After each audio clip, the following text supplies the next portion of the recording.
everybody. Welcome today. I'm Dr. Maggie Yu, an integrative physician. We have a program online for transforming autoimmune disease naturally. And today we are interviewing Christina Chen, who graduated from our program a year ago. For those of us who are joining us right now, go ahead and give us a thumbs up. Go ahead and share this video with anyone that you think could benefit from learning about autoimmune disease and how to turn it around. And without further ado, what I'd love for you guys to do is give a thumbs up and welcome Christina. Christina, please introduce yourself. Tell us about you. Hey, thanks so much for having me. Again, my name's Christina. I graduated a year ago from the program. I had joined the program because I've had autoimmune disease since I was 12 years old. I was diagnosed, I had had symptoms, was finally diagnosed at 16 with lupus, and then over the years had been slowly collecting more and more diagnoses. And by the time I came to your program, I was pretty desperate. I had been diagnosed with gastroparesis, it's partial paralysis of the stomach, 3 years before that. And then within the last 6 months before I joined your program, I was having symptoms of dysautonomia. My autonomic nervous system wasn't working properly. In other words, my blood pressure would drop. I would have erratic heart rate. I could barely stand long enough to fix dinner. There were many nights I had to sit down and have my kids finish cooking dinner because I felt like I was going to pass out cooking dinner. There were times they had to take me out of stores to take me to the car because I didn't think I could finish shopping. Yeah, a lot of people call dysautonomia POTS-like symptoms too. So that's another name for it. So you had the gastroparesis, you had the dysautonomia. What other diagnosis were you dealing with? I had also been diagnosed with Sjogrens, so constant dry eyes, dry mouth. Had no idea though that I thought there was just an inconvenience.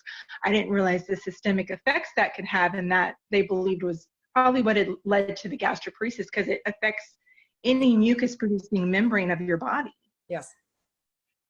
And so it just seemed like every time I went to the doctor, there was some new diagnosis. I was also diagnosed with hypothyroidism, which I had suspected for a long time that I had, but had never gotten an official diagnosis because my labs were not officially within abnormal limits, according to the lab work.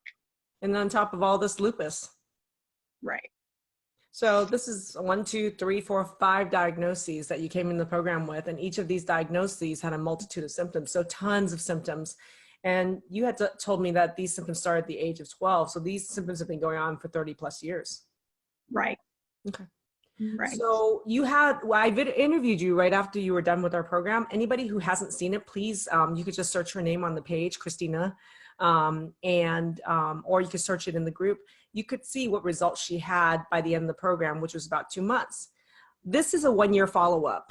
And a lot of people actually, your video and you are one of the guests that people wanted the most to find out what a year later, where are they now? People want to know where you are now. So I want you to do a brief synopsis of what were your outcomes in that interview, like a year ago when we did it. What were those outcomes that you had at the end of the program? When I was done with the program, the biggest thing was that I had introduced a huge variety of foods that I hadn't been able to eat for the previous 3 years. I was prescribed a low fiber, low fat diet, and I was feeling pretty miserable, having trouble getting enough nutrition each day. And when I was done with the program, I had reintroduced so many different vegetables. Before that, I was eating white potatoes, sweet potatoes, and cooked carrots. Those were what I thought were my 3 safe vegetables. Yeah, I think you said you went to an anniversary or a special date dinner with your husband, and he had a meal and whole meal in front of you, and you ate, I think, a plain baked potato. A plain baked potato. That was my standard when I went out to eat. And I had reached a point I was fearful of eating because I was afraid of what effect it might have on my stomach, that I was going to end up in pain. And by the time I left the program, I mean, there was so many cooked vegetables I was able to reintroduce. It was giving me more energy. I had learned to balance my blood sugar better, so I was sleeping better. I had more energy. I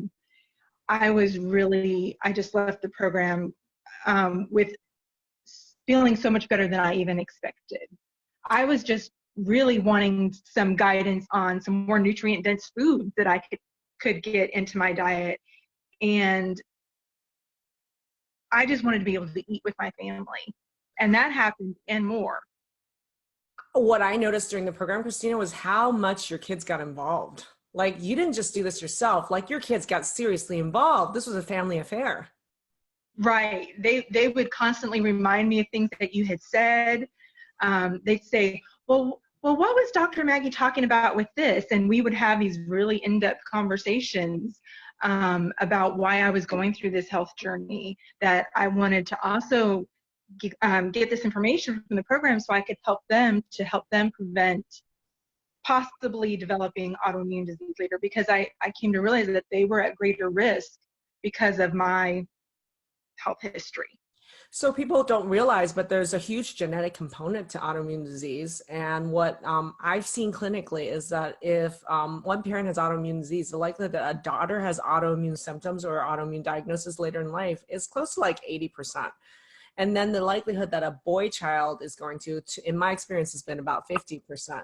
That's extremely high rates in something that could be preventable if you knew what the heck triggered it and removed the triggering causes. And that was really surprising. Those statistics were really surprising to me when I started the program. Well, it's really not, because when you actually look at your own children's symptoms, or you can, other people have looked at the family history. The generation above you, I'm sure, has tons of autoimmune stuff going on, whether there's a diagnosis or not.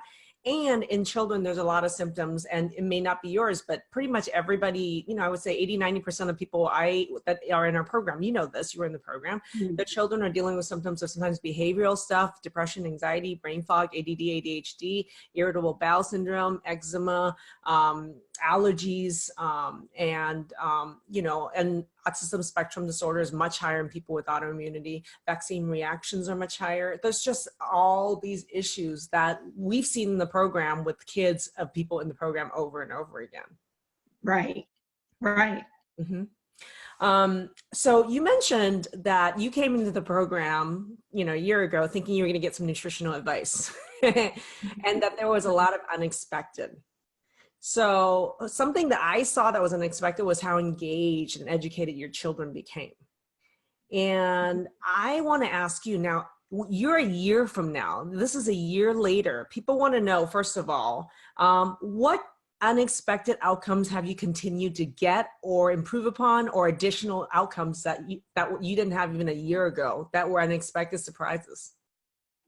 Well, the first thing was that about 6 months after the program, I was able to reintroduce salads, which may not seem like a big deal, but when you're going out to eat and you do have some food intolerances and you're looking at what's on the menu that you can eat, if you can eat a salad, that like opened up a whole new world of possibilities to me when I'm traveling. And my husband just thinks it's hilarious. Like, he's like, most people would not get that excited about a salad. But I'm like, that offers so much more variety for me to be able to do that. And then the other thing he finds really funny is that I'm not as cold anymore. And I told one person, I've been cold my entire adult life, and they laughed, but I was dead serious. I was cold all the time. My coworkers used to get angry at me all the time when I was working because I was always putting on sweaters. My husband, you know, would make fun of me for wearing socks every single night to bed, even during the summer. He'd be like, "Oh, honey, those fleece socks, that's so sexy." Because it was just like, I would wake up every night, even with the socks on, my feet would be numb and cold, and it would wake me up. Yeah.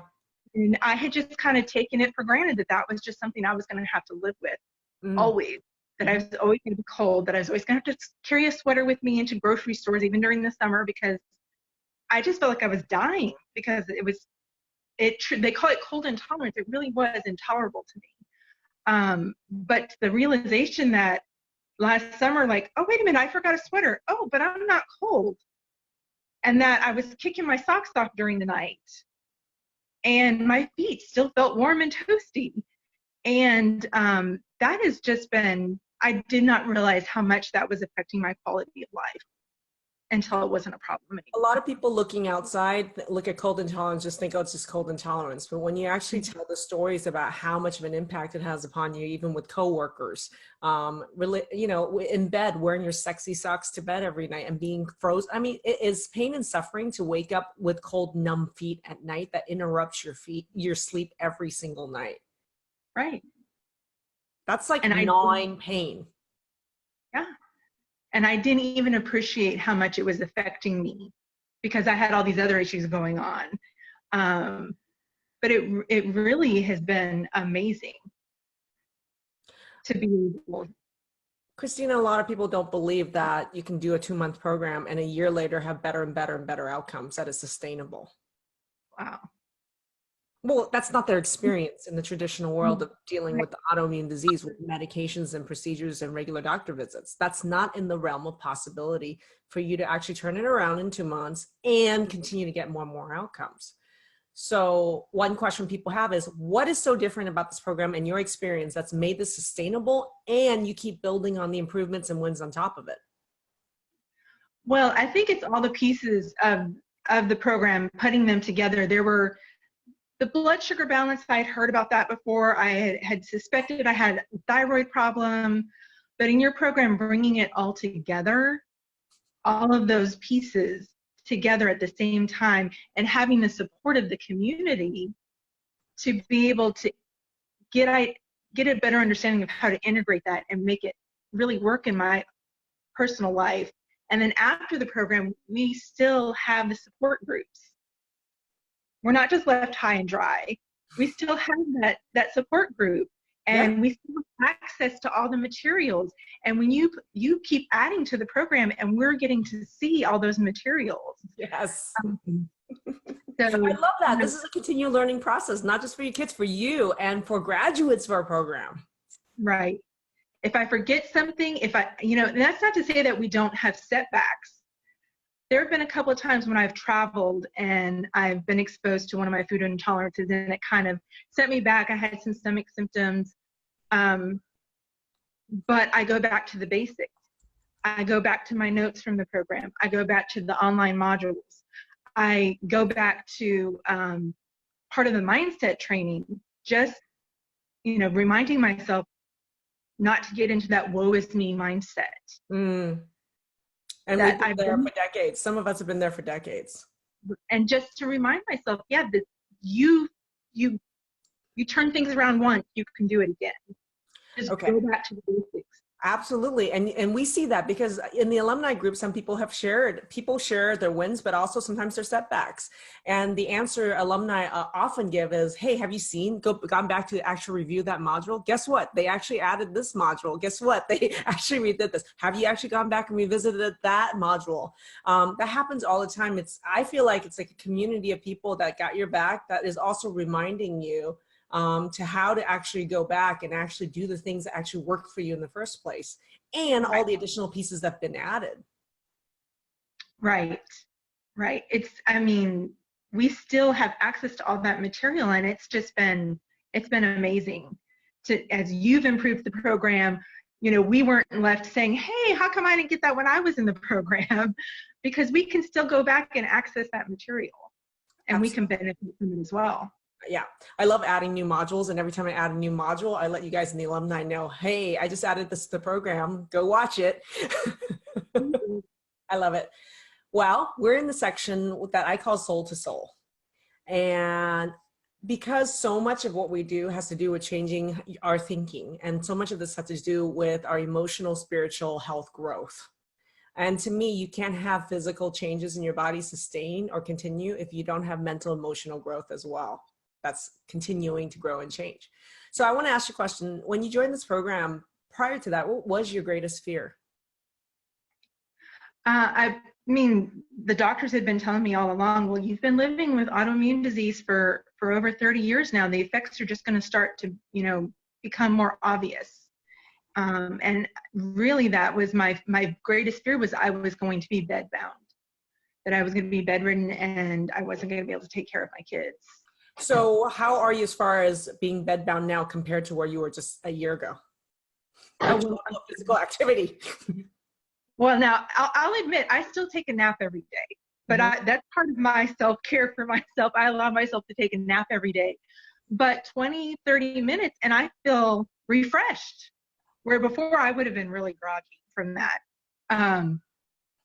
But I have gone out last summer, right after I graduated from the program. I went out with my family for a 5-hour kayak ride, which just a couple summers before that, I had declined. I had told my family, go without me. I can't do that. 5-hour kayak ride is pretty vigorous, girlfriend. Right. And I before was like, there's no way I can do that. I'm not up for that. And I did it last summer and felt amazing. No pounding headache.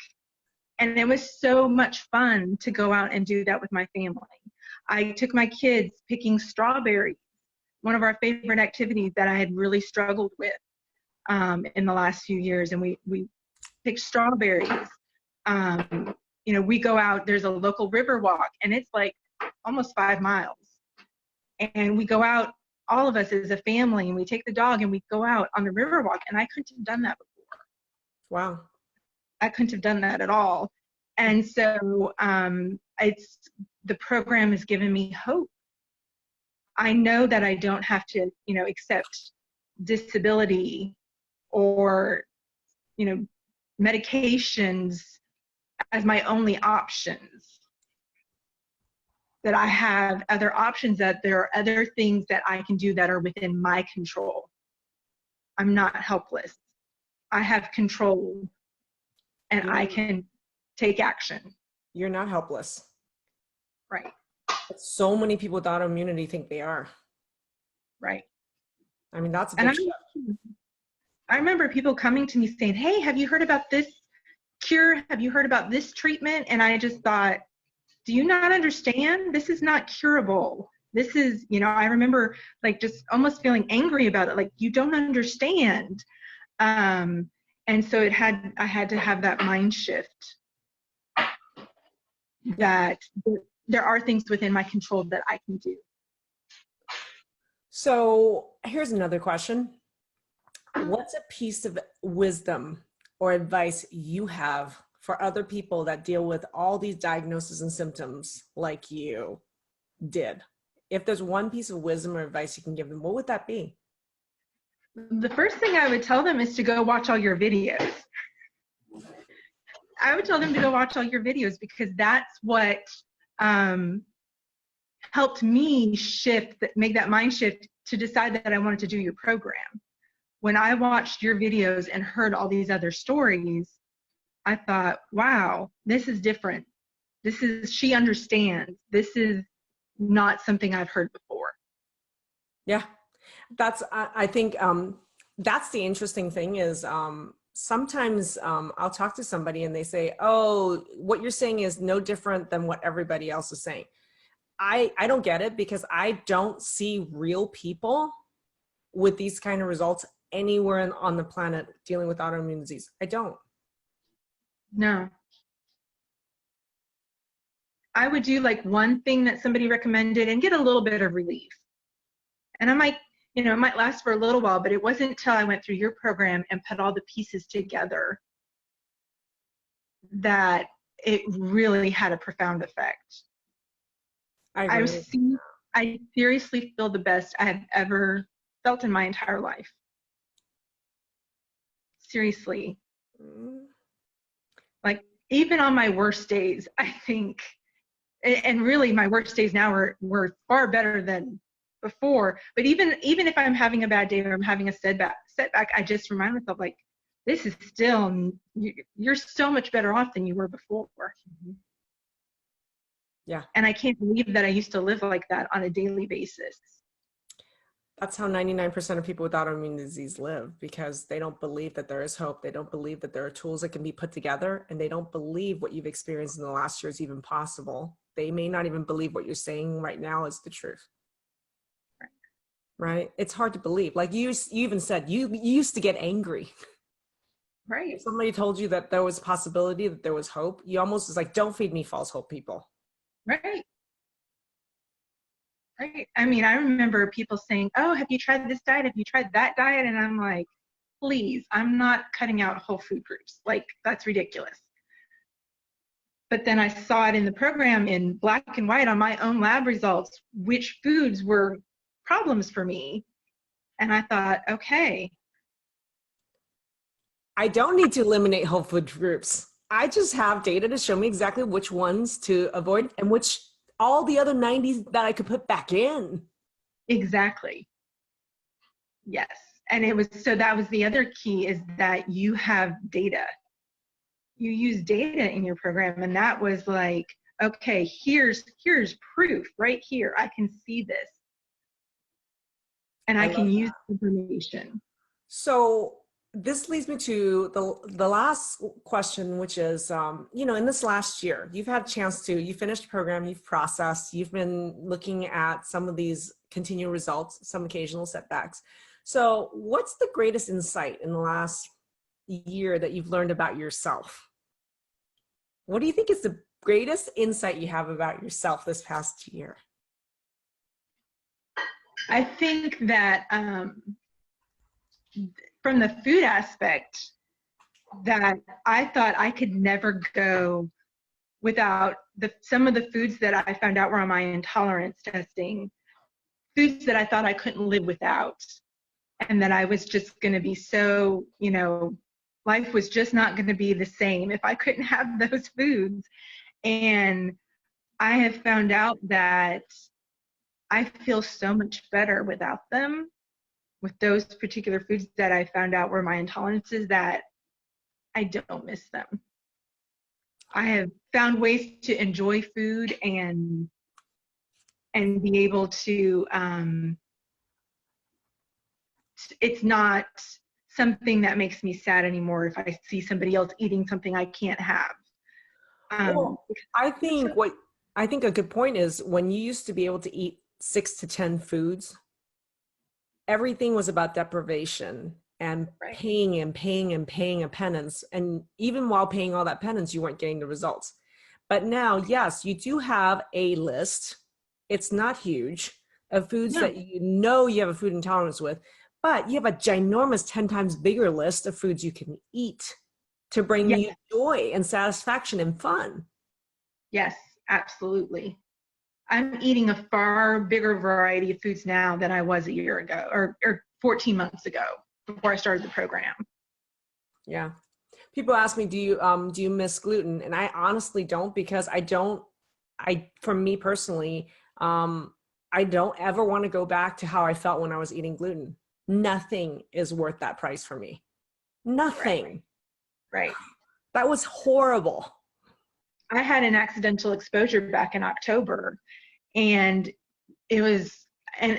going into the program, I was not convinced. I was like, it took me, I had started gluten-free a little bit before I started your program. And when I started your program, was not seeing results from being gluten-free. I was like, I'm not convinced that gluten's really a problem for me. And then when I started your program and got my food intolerance testing back, and I reacted to everything gluten, I thought, okay, so this is real. This is going to be a permanent life change.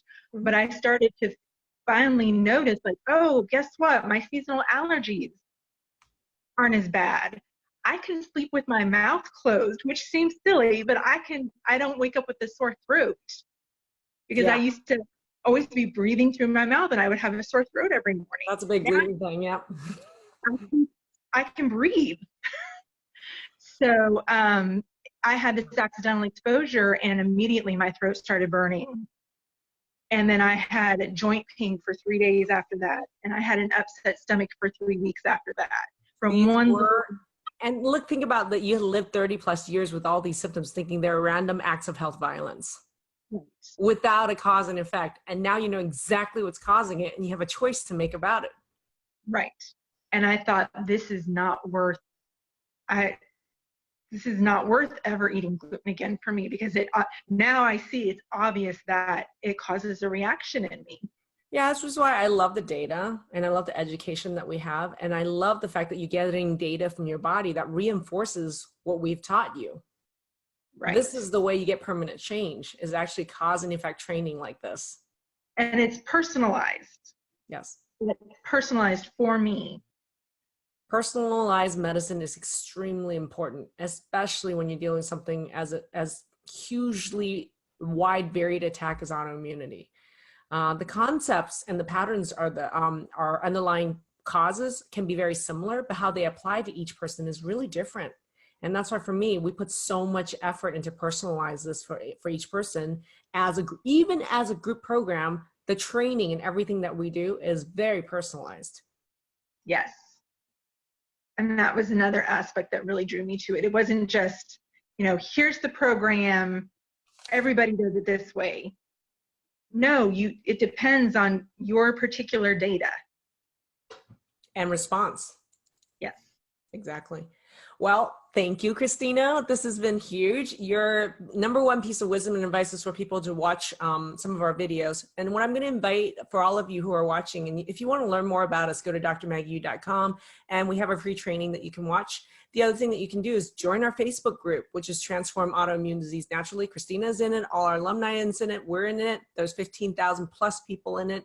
And we're constantly posting interviews, videos, trainings in there for free for people to learn more. And there's nothing like hearing real people, real journey, and real outcomes for you to learn more. Don't take my word for it, take their word for it, which is why I love Where Are They Now interviews. So thank you, Christina. Thanks for your time. And that was awesome. Everybody wanted to hear. And this is Christina Chun. And thank you guys for watching today. Thank you.